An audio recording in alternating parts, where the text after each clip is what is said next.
जरूर। यहाँ एक डरावनी कहानी उर्दू भाषा में लगभग 500 शब्दों में है।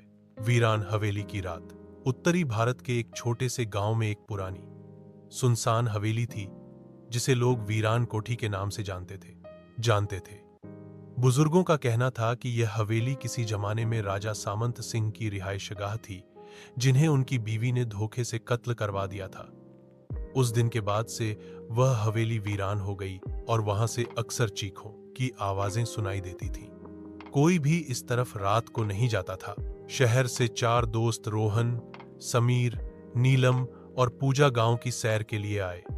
जब उन्होंने इस हवेली के किस्से सुने तो जिज्ञासा बढ़ गई।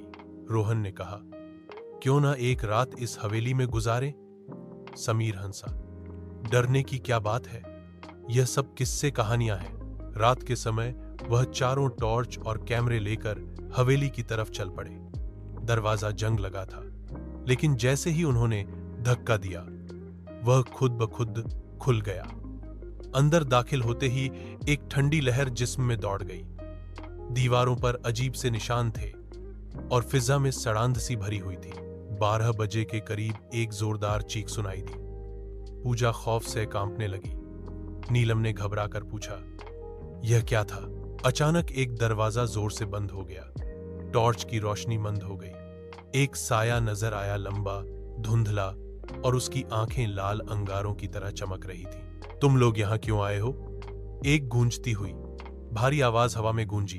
समीर जमीन पर गिर पड़ा और उसकी आंखें सफेद हो गईं। रोहन ने दरवाजा खोलने की कोशिश की, लेकिन वह टस से मस न हुआ। वह साया धीरे धीरे समीर के करीब आया और उसके चेहरे पर झुक गया।